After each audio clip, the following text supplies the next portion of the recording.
जी, मैं doctor Hakim Ansar, medical oncologist Fortis Escorts में। तो जो आज यहाँ पे इवेंट था, स्पेशली गायनोकोलॉजिकल कैंसर्स के बारे में था। तो हमारा मोटो ये था कि प्रिवेंशन पे ज़्यादा फोकस किया जाए। जैसे बहुत सारे कैंसर जो होते हैं, उनमें हम ज़्यादा प्रिवेंटिव मेजर्स नहीं कर सकते, लेकिन जो ब्रेस्ट कैंसर है, सर्विक्स कैंसर है, उनको हम स्क्रीनिंग भी कर सकते हैं और हमारे पास वैक्सीनेशन भी है सर्विक्स कैंसर का। तो हमारा यही था कि लाइफस्टाइल चेंजेस करें, स्क्रीनिंग मेथड्स जो है इन कैंसर्स में वो यूज़ करें, और वैक्सीनेशन जो आई है सर्विक्स की, उसका भी यूज़ हो, क्योंकि प्रिवेंटिव मेजर से 40 to 50% कैंसर्स को हम रोक सकते हैं। सर, जो कैंसर है, इसके लक्षण क्या होते हैं? कैंसर के कैसे औरतों को पता चलेगा? इसके लक्षण बारे बताएंगे आप? हाँ जी, जो ब्रेस्ट कैंसर है उसमें क्या होता है, स्वेलिंग, गांठ आती है, या तो ब्रेस्ट में या अंडर आर्म में, या फिर ब्रेस्ट साइज शेप चेंज हो सकता है, निपल इन्वर्जन हो सकता है, या डिस्चार्ज हो सकता है ब्रेस्ट से। इसी तरह से सर्विक्स जो है उसमें ये ब्लीडिंग हो सकती है, जैसे पोस्ट कॉइटल ब्लीडिंग बोलते हैं, या ज़्यादा ब्लीडिंग हो मेंस्ट्रुअल साइकिल्स के बीच में, या पेल्विस में पेन हो जाए। तो ये आम सिम्टम है इनमें। ये क्यों होते हैं? इन लोग के देख रखाव के लिए क्या करना चाहिए महिला को? ये वाली प्रॉब्लम कल को ये वाली प्रॉब्लम ना आए, इसकी क्या केयर करनी चाहिए? हाँ, ब्रेस्ट कैंसर का जो सवाल है, तो एक तो preventive measures, healthy lifestyle maintain करना है, और दूसरा हमें अपने ब्रेस्ट को एग्जामिन करना है। 1 महीने में तो एक बार कर ही सकते हैं, और फिर क्लिनिकल मतलब फिजिशियन से भी एग्जामिनेशन करवा लेना, मैमोग्राफी करवा लेना, स्पेशली 40 इयर्स के बाद मैमोग्राफी करना। इसी तरह से सर्विक्स का जो पैप स्मीयर होता है, वो 3 साल में एक बार करना है आफ्टर 21 ईयर्स ऑफ एज, और वो और वैक्सीनेशन भी करवानी है सी सर्विस। सर, ऐसी प्रॉब्लम आती क्यों है? ये प्रॉब्लम कुछ 5 to 10% केसेस में जेनेटिक्स हो सकती है, मतलब हेरिडिटरी, पेरेंट्स से बच्चे को हो जाए, लेकिन 90% केसेस में ये स्पॉन्टेनियस होती है। तो जो कुछ रिस्क फैक्टर्स होते हैं, हर एक कैंसर में अलग अलग रिस्क फैक्टर्स होते हैं, लेकिन जरूरी नहीं हो कि रिस्क फैक्टर हो तभी होगा। तो इवन विदाउट रिस्क फैक्टर्स भी स्पॉन्टेनियस म्यूटेशंस हो सकती है। तो सर, जैसे आजकल की औरतों हैं जिनको को नहीं पता, मतलब एक अपनी बॉडी के ख्याल रखने के लिए कल को ये हमें प्रॉब्लम ना आए, उसके लिए क्या कोई डाइट की प्रॉब्लम है या क्या है क्या नहीं है? हाँ, जो हम कर सकते हैं वो है अपना डाइट। हमें हेल्दी खाना चाहिए, फ्रेश फ्रूट्स, वेजिटेबल्स अवॉइड करना चाहिए, रेड मीट को। अल्कोहल कंजप्शन जो कम करनी चाहिए, बहुत मॉडरेट होना चाहिए अल्कोहल। स्मोकिंग तो हम वो तो सबको पता है कि नहीं करनी चाहिए। तो ये कुछ चीज़ें जो लाइफस्टाइल में हम कर। इसके अलावा exercise routine banana, at least 30 minutes per day, 5 days a week, वो ब्रिस्क वॉकिंग ही क्यों ना हो तो वो करनी चाहिए। क्या मैसेज देना चाहेंगे अपनी तरफ से? मेरा मैसेज ये होगा कि हमें प्रिवेंशन पे ज़्यादा फोकस करना चाहिए, और जो भी स्क्रीनिंग मेथड्स है, वैक्सीनेशन जो भी हमने बोला, उसको अप्लाई करना चाहिए। सबको नमस्कार। मैं डॉक्टर अनीश भाटिया, मैं कैंसर सर्जन के तौर पे फोर्टिस एस्कॉर्ट्स हॉस्पिटल अमृतसर में काम कर रहा हूँ। आज का जो इवेंट है ये हमने लेडीज़ में स्पेशली कैंसर की जो फीमेल्स में होने वाले कैंसर हैं उसके रिगार्डिंग अवेयरनेस के लिए रखा है। हमने बड़े इंपॉर्टेंट टॉपिक्स यहाँ पे डिस्कस किए हैं, स्पेशली ब्रेस्ट कैंसर और गायनी के कैंसर्स को लेके। और हमने थोड़ी अवेयरनेस इस बात को क्रिएट करने की कोशिश की है कि कैंसर के मुख्य कारण क्या हैं, और कैंसर के लिए हमारे पास आज की डेट में क्या क्या ट्रीटमेंट ऑप्शंस अवेलेबल हैं। और सबसे इम्पोर्टेंट मैसेज ये है कि कैंसर लाइलाज बीमारी नहीं है। अगर किसी को कैंसर है तो उसका ट्रीटमेंट पूरी तरह से संभव है, बस आपको सही डॉक्टर से और सही गाइडेंस की ज़रूरत है। इसलिए जब देखा जाए तो आजकल की औरतों को इसके बारे में लक्षण नहीं पता, मतलब इसके लक्षण क्या होते हैं? देखिए, अगर मैं बात करूं ब्रेस्ट कैंसर की, तो किसी भी प्रकार की ब्रेस्ट में गांठ कैंसर का एक लक्षण हो सकती है। निपल में से किसी भी तरह का डिस्चार्ज होना, या ब्रेस्ट के ऊपर की स्किन पे कोई छाला बन जाना, ये आम लक्षण होते हैं कैंसर के। अगर हम गायनी कैंसर्स की बात करें तो जनाना रास्ते से होने वाला कोई भी नॉर्मल डिस्चार्ज या ब्लीडिंग, वो एक कैंसर का लक्षण हो सकता है। ठीक है। और उसके अलावा ओवेरियन कैंसर की बात करें तो पेट में पानी भर जाना, पेट का फूलना, या फिर आंतड़ी में या फिर पेशाब के रास्ते में किसी भी तरह की ब्लॉकेज आना, ये ओवेरियन कैंसर के कॉमन लक्षण हो सकते हैं। तो सर, इसमें मतलब क्यों होता है? मतलब कैंसर क्यों है, कैसे क्रिएट होता है? देखिए, कैंसर में हम अगर के कारणों की बात करें तो 3 तरह से हम डिवाइड करते हैं। एक होते हैं हेरिडिटरी फैक्टर्स, जो पीढ़ी दर पीढ़ी होने वाले कैंसर्स हैं। ये आगे फैमिलीज में रन करते हैं कि मदर को है तो बेटी को होने का रिस्क बढ़ जाएगा। उसके अलावा हमारी बॉडी का इनहेरेंट कई बारी कोई म्यूटेशन होने की वजह से कैंसर हो जाते हैं। ये 2 कारण तो ऐसे हैं जो उनको हम रोक नहीं सकते। उसके अलावा आते हैं एनवायरमेंटल या लाइफस्टाइल फैक्टर्स, जो कारण हमारे हाथ में हैं। इसमें कॉमन कारण आते हैं स्मोकिंग या तंबाकू का सेवन किसी भी प्रकार में। उसके अलावा वजन का ज़्यादा होना, फिजिकल एक्टिविटी ना करना किसी भी तरह की, ठीक है, और उसके अलावा जो वातावरण में होने वाला प्रदूषण है उसके कारण काफ़ी सारे कैंसर होते हैं। क्या महिला को इस बात के लिए प्रॉब्लम ना आए, कोई क्या ख्याल रखना चाहिए? देखिए, prevention is the best cure. हम जितना ज़्यादा प्रिवेंशन पे ध्यान देंगे कि हम स्क्रीनिंग करें। स्क्रीनिंग का मतलब है कि हम रेगुलर टेस्ट कराते रहें। हमें कोई भी लक्षण अगर आता है तो तुरंत जाके अपने डॉक्टर को मिलें, ठीक है, डॉक्टर की सलाह लें और इग्नोर ना करें। उसके अलावा जैसे मैंने बताया कि जो हेल्दी लाइफस्टाइल है, हमारा खाने पीने पर ध्यान, फिजिकल एक्टिविटी, इन सब चीज़ों को इनकॉर्पोरेट करें। तो ये सब चीज़ें अगर हम करेंगे तो हम कैंसर जैसी बीमारी से कुछ हद तक बच सकते हैं। तो शहरवासियों को क्या मैसेज देना चाहते हैं? शहरवासियों को यही मैसेज रहेगा मेरा कि कैंसर लाइलाज बीमारी नहीं है। अगर आपके परिवार में, आपके फ्रेंड सर्कल में, आपके आस पड़ोस में किसी को भी कैंसर है तो उसको सपोर्ट कीजिए, क्योंकि उस पेशेंट को बहुत सपोर्ट की ज़रूरत होती है। और दूसरी बात, उसको हमेशा मोटिवेट कीजिए कि वो जाके अपना सही ट्रीटमेंट लें और सही ट्रीटमेंट करवाएं। तो ये एक बहुत ज़रूरी चीज़। मैं डॉक्टर रुचिका, मैं senior consultant obstetrician and gynaecologist हाँ, और मैं ਜਨਾਨਾ ਰੋਗਾਂ ਦੀ ਮਤਲਬ ਇੱਕ 14 ਸਾਲਾਂ ਤੋਂ ਲੈ ਕੇ ਇੱਕ 90 ਸਾਲਾਂ ਦੇ ਸਾਰੇ ਫੀਮੇਲਸ ਦੀ ਟ੍ਰੀਟਮੈਂਟ ਕਰਦੀ ਹਾਂ।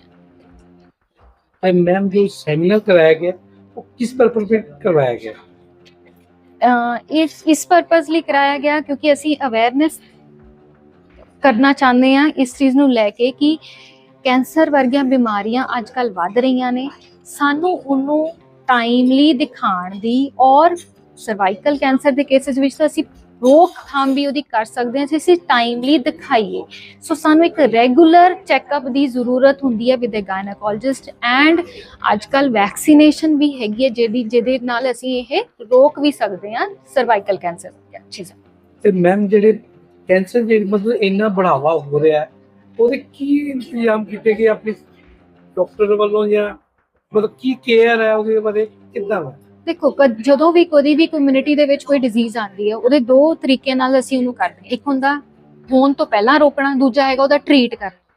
ਮੋਸਟ ਆਫ ਦਾ ਥਿੰਗਸ ਜਿਹੜੀਆਂ ਅਸੀਂ ਟਰੀਟਮੈਂਟ ਤੇ ਕੰਮ ਕਰਦੇ ਹਾਂ, ਬਟ ਸਾਨੂੰ ਅਵੇਅਰਨੈਸ ਇਸ ਦੀ ਲੋੜ ਹੈ ਕਿ ਅਸੀਂ ਉਸ ਚੀਜ਼ ਨੂੰ ਰੋਕ ਵੀ ਸਕੀਏ। ਔਰ ਜੇ ਕੈਂਸਰ ਵਰਗੇ ਨੂੰ ਜਿਹੜੇ ਕੈਂਸਰ ਨੂੰ ਰੋਕ ਸਕਦੇ ਉਹਦੇ ਲਈ ਤਾਂ ਕੁਝ ਟੈਸਟ ਹੈਗੇ ਨੇ, ਪਰ ਜਿਨ੍ਹਾਂ ਨੂੰ ਨਹੀਂ ਰੋਕ ਸਕਦੇ ਐਟਲੀਸਟ ਅਸੀਂ ਆਪਣਾ ਲਾਈਫ ਸਟਾਈਲ ਇਦਾਂ ਦਾ ਬਣਾਈਏ ਤਾਂ ਕਿ ਉਹ ਸਾਨੂੰ ਨਾ ਹੋਣ।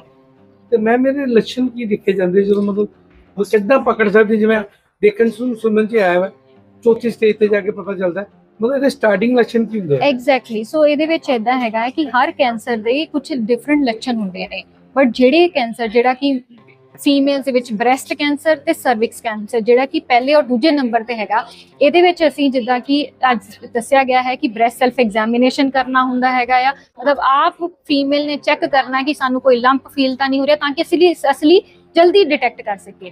ਤੇ ਜਿੱਦਾਂ ਬੱਚੇਦਾਨੀ ਦੇ ਕੈਂਸਰ ਤੇ ਮੂੰਹ ਦੇ ਕੈਂਸਰ ਲਈ ਅਸੀਂ ਕੁਝ ਟੈਸਟ ਹੈਗੇ ਜਿਹੜੇ ਸਾਨੂੰ ਰੂਟੀਨ ਦੀ, ਜਦੋਂ ਸਾਨੂੰ ਕੋਈ ਪ੍ਰੋਬਲਮ ਨਹੀਂ ਹੈ ਤਾਂ ਵੀ ਕਰਾਉਣੇ ਹੁੰਦੇ ਆ। ਔਰ ਇਹ ਸਿਰਫ ਸਾਡੀ ਕੰਟਰੀ 'ਚ ਨਹੀਂ ਹੈਗਾ, ਇਹ ਫੋਰਨ ਕੰਟਰੀਜ਼ ਇਹਨੂੰ ਫੋਲੋ ਕਰਦੀਆਂ ਤਾਂ ਕਿ ਇਹਨੂੰ ਟਾਈਮਲੀ ਪਤਾ ਲੱਗ ਜਾਏ। ਇਸੇ ਕੈਂਸਰ ਦੇ ਵਿੱਚ ਸਾਡੇ ਕੋਲ ਇੰਨਾ ਵੱਡਾ ਟਾਈਮ ਹੁੰਦਾ ਕਿ ਤਾਂ ਕਿ ਅਸੀਂ ਹੋਣ ਤੋਂ ਪਹਿਲਾਂ ਹੀ ਇਹਨੂੰ ਪਕੜ ਸਕੀਏ। ਸੋ ਹਰ ਕੈਂਸਰ ਹਰ ਚੀਜ਼ ਪਹਿਲੇ ਟਾਈਮ ਤੇ ਨਹੀਂ ਦੱਸਦਾ, ਬਟ ਕੁਝ ਕੈਂਸਰਸ ਫੀਮੇਲਸ ਵਿੱਚ ਇਦਾਂ ਨੇ ਕਿ ਜਿਹੜੇ ਅਸੀਂ ਜਲਦੀ ਪਕੜ ਸਕਦੇ ਹਾਂ, ਪਰ ਉਹਦੇ ਲਈ ਸਾਨੂੰ ਦਿਖਾਉਣ ਦੀ ਜ਼ਰੂਰਤ ਹੈ। ਤੇ ਮੈਮ, ਇਹ ਮਤਲਬ ਹੁੰਦਾ ਕਿਉਂ, ਕੀ ਰੀਜ਼ਨ ਕੀ ਹੈ? ਸੋ ਇਹਦੇ ਰਿਸਕ ਫੈਕਟਰ ਜਿੱਦਾਂ ਕਿ ਅਸੀਂ ਗੱਲ ਕਰੀਏ ਸਾਡੇ ਇਨਵਾਇਰਨਮੈਂਟਲ ਫੈਕਟਰਸ, ਜਿੱਦਾਂ ਅਬਨੋਰਮਲ ਹੈਲਦੀ ਲਾਈਫ ਸਟਾਈਲ, ਤੁਸੀਂ ਜਿੰਨਾ ਜੰਕ ਖਾਂਦੇ ਹੋ, ਜਿੰਨੀਆਂ ਚੀਜ਼ਾਂ ਆਪਾਂ ਕਾਰਸੀਨੋਜੈਨਿਕ, ਪਲਾਸਟਿਕਸ ਹੋ ਗਿਆ, ਇਹ ਸਾਰੇ ਇਨਵਾਇਰਨਮੈਂਟਲ ਫੈਕਟਰਸ ਨੇ ਜਿਹੜੇ ਕਿ ਸਾਡੀ ਬੋਡੀ ਤੇ ਇਫੈਕਟ ਕਰਦੇ ਨੇ। ਓਬੇਸਿਟੀ ਹੋ ਗਿਆ, ਫਿਰ ਆਪਣਾ ਅਗਰ ਮੈਂ ਸਰਵਿਕਸ ਦੀ ਗੱਲ ਕਰਾਂ ਤੇ ਉਹਦੇ 'ਚ ਹੈਗਾ ਕਿ ਤੁਹਾਡਾ sexual activity, multiple sexual partners ਹੈਗੇ ਆ, ਆਪਣੀ ਹਾਈਜੀਨ ਪ੍ਰੋਪਰ ਨਹੀਂ ਹੈਗੀ, HPV ਵਾਇਰਸ ਇਨਫੈਕਸ਼ਨ ਪਰਸਿਸਟ ਕਰੀ ਜਾ ਰਿਹਾ ਹੈਗਾ, ਇਹ ਸਾਰੇ ਰੀਜ਼ਨਸ ਹੋ ਸਕਦੇ। ਮੈਮ, ਇਹਦੇ ਲਈ ਦੇਖ ਰਖਾ ਲਈ ਆਪਾਂ ਨੂੰ ਜਿਵੇਂ ਨਾਰਮਲ ਜ਼ਿੰਦਗੀ ਜੀਵੇ ਉਹਦੇ ਵਿੱਚ ਇਦਾਂ ਦੀ ਸਾਨੂੰ ਪ੍ਰੋਬਲਮ ਨਾ ਆਉਣ, ਉਹਦੇ ਵਾਸਤੇ ਸਾਨੂੰ ਕੀ ਕਰਨਾ ਚਾਹੀਦਾ? ਇਹੀ ਮੈਂ ਗੱਲ ਕਰ ਰਹੀ ਹਾਂ ਕਿ ਸਾਡਾ ਲਾਈਫ ਸਟਾਈਲ, ਕਿਉਂਕਿ ਜਿਹਨੂੰ ਅਸੀਂ ਬਦਲ ਸਕਦੇ ਹਾਂ, it is only the life style ਜਿਹਨੂੰ ਅਸੀਂ ਰੋਕਿਆ ਜਾ ਸਕਦਾ। ਸਮੋਕਿੰਗ, ਅਲਕੋਹਲ, ਟੋਬੈਕੋ, ਇਹਨਾਂ ਤੋਂ ਪਰਹੇਜ਼। ਖਾਣ ਦੇ ਵਿੱਚ ਜਿੱਦਾਂ ਅਸੀਂ ਬਹੁਤ ਅਬਨੋਰਮਲ ਟਾਈਮ ਤੇ ਖਾਣਾ, ਬਹੁਤ ਜ਼ਿਆਦਾ ਖਾਣਾ ਜਾਂ ਬਹੁਤ ਘੱਟ ਖਾਣਾ, ਇਹ ਸਾਰੀਆਂ ਚੀਜ਼ਾਂ ਈਟਿੰਗ ਹੈਬਿਟਸ ਚੰਗੀਆਂ ਨਹੀਂ ਹੈਗੀਆਂ। ਘਰ ਦਾ ਖਾਣਾ ਖਾਣਾ ਔਰ ਪਾਣੀ ਵੱਧ ਪੀਣਾ, ਇਹ ਹੈਲਦੀ ਲਾਈਫ ਸਟਾਈਲ ਵਾਲਾ ਹੈ। ਅਸੀਂ ਸਿਖਾਉਂਦੇ ਕਿ ਛੋਟੇ ਬੱਚੇ ਨੂੰ ਹੀ ਆ, ਪਰ ਆਪਾਂ ਆਪਣੀ ਡੇਲੀ ਲਾਈਫ 'ਚ ਇਹਨੂੰ ਅਪਣਾਉਂਦੇ ਨਹੀਂ ਹੈ। ਸੋ ਉਹਨੂੰ ਅਪਣਾਉਣ ਦੀ ਲੋੜ ਹੈ, ਜਿਹਦੇ ਵਿੱਚ ਅਸੀਂ ਇੱਕ ਬਿਟ ਕਰ ਸਕਦੇ ਹਾਂ ਤਾਂ ਕਿ এনवायरमेंट ਫੈਕਟਰਸ ਨੂੰ ਅਸੀਂ ਕੁਝ ਠੀਕ ਕਰ ਸਕੀਏ ਐਂਡ ਜਿਹਦੇ ਨਾਲ ਸਾਡਾ ਇਹ ਰਿਸਕ ਘਟ ਸਕੇ। ਮੈਂ ਇਹ ਕਹਾਂਗੀ ਕਿ ਦੇਖੋ, ਅਗਰ ਅਸੀਂ ਚਾਹੁੰਦੇ ਹਾਂ ਕਿ ਸਾਡਾ ਫਿਊਚਰ ਅੱਛਾ ਹੋਵੇ, ਜਿੱਦਾਂ ਕਿ ਸਾਨੂੰ ਵੀ ਪਤਾ ਕਿ এনवायरमेंट 'ਚ ਟੌਕਸਿਨਸ ਵੱਧ ਰਹੇ ਆ, ਚਾਹੇ ਉਹ ਸਾਡੇ ਪਰਪਸਫੁਲੀ ਹੋ ਰਹੇ ਜਾਂ ਅਨਇੰਟੈਂਸ਼ਨਲੀ ਹੋ ਰਹੇ, ਜਿੱਦਾਂ ਕਿ ਯੂਜ਼ ਆਫ ਪੋਲਿਊਸ਼ਨ ਬਹੁਤ ਜ਼ਿਆਦਾ ਹੋ ਗਿਆ, 에ਅਰ ਕੁਆਲਿਟੀ ਖਰਾਬ ਹੋ ਰਹੀ ਹੈ, ਪੋਲਿਊਟੈਂਟਸ ਵੱਧ ਰਹੇ ਨੇ, ਸਾਡੀ ਪਲਾਸਟਿਕ ਯੂਜ਼ ਵੱਧ ਰਿਹਾ। ਇਹ ਸਾਰੀਆਂ ਜਿਹੜੀਆਂ ਚੀਜ਼ਾਂ ਨੇ ਕਾਰਸੀਨੋਜਨਸ, ਇਹ ਤੁਹਾਡੇ ਹੱਥ 'ਚ ਨਹੀਂ ਹੈਗੀਆਂ।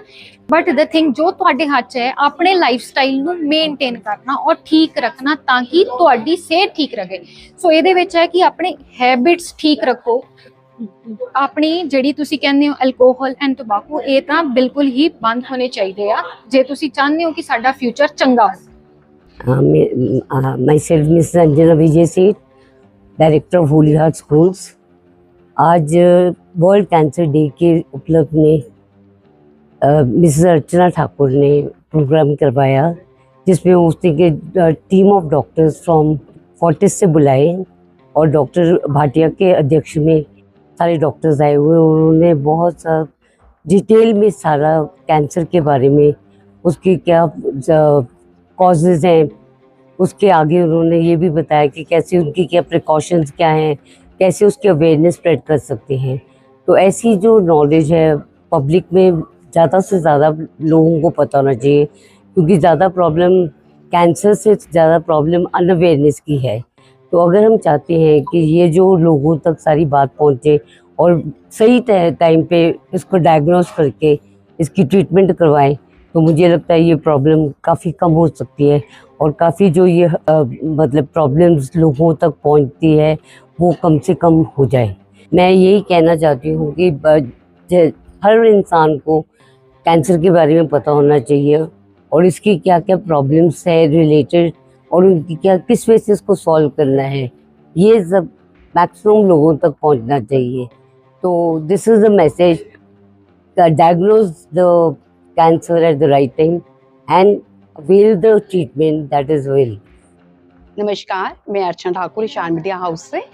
आज मैंने ईशान मीडिया हाउस की तरफ से फोर्टिस स्क्वाड के साथ मिलकर वर्ल्ड कैंसर डे के उपलक्ष्य में आज एक कैंसर अवेयरनेस सेशन रखा हुआ था सब लेडीज के लिए।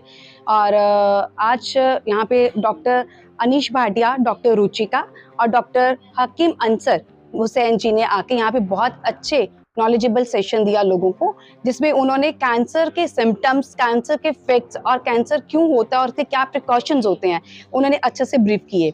और इसी के साथ एक बहुत अच्छा प्रोग्राम यहाँ पे रहा। और आज के हमारे जो चीफ गेस्ट थे वो हैं Mrs Anjana Vijay Seth, owner of Holy Heart group of schools. उन्होंने यहाँ पे आके प्रोग्राम को 4 चांद लगाए। और इसी के साथ हमारे साथ और भी बहुत बड़े बड़े हस्तियाँ यहाँ पे जुड़ी हुई थी, जिसमें Mrs Rupali Batra, owner of saint Sylvia school, Mr Sunil Batra ji, और इसी के साथ Mrs Meenakshi ma'am, Vivek public school के ऑनर। सो साथ में और भी कई हस्तियाँ यहाँ पे पहुंची हुई थी। तो बाकी सब ने बहुत एंजॉय किया सेशन सुन के। सब लोगों ने ये भी क्वेश्चंस भी किए कि क्यों होना चाहिए, क्योंकि बड़ी सारी मिथ्स होती हैं लोगों के पास कि क्या प्रिकॉशंस होते हैं, क्योंकि स्टेज 4 पे जाके जब पता लगता है तो कोई राह नहीं रहती। तो उसी को पहले अगर क्योर कर लिया जाए तो बहुत सारी जिंदगियां बच सकती हैं। तो आज का सेशन इसी के साथ खत्म हुआ। तो वो टाइम रहते समझ जाएंगे कि उनकी जो ज़रूरत है उनके परिवार को भी है। अगर वो टाइम रहते ये समझ जाएंगे तो शायद वो अपनी ये वाली जो चीज़ें हैं वो छोड़ देंगे, क्योंकि उससे जितना भयानक कैंसर अल्कोहल और स्मोकिंग से होता है उतना भयानक कैंसर किसी और चीज़ से नहीं हो सकता। सेहत के बिना कुछ भी नहीं है, सेहत है तो पूरा जहान है। आप जिंदा हैं तो आपके साथ साथ आप अकेले नहीं, आपकी पूरी फैमिली भी जिंदा है। सब अगर लोग ये समझ जाएं कि वो अकेले, उनकी जिंदगी उनकी नहीं होती, उनके परिवार की भी होती है, तो इससे बहुत सारे घर जो है वो बच जाएं। क्या मैसेज देना चाहेंगे? मैं यही मैसेज देना चाहूंगी कि देर से प्रिकॉशंस भली, देर करने की बजाय पहले प्रिकॉशंस लें, उस चीज को समझें और उसके ऊपर पहले अपनी केयर शुरू करें। सेहत के साथ सारी जिंदगी है, सेहत है तो सब कुछ है। Thank you.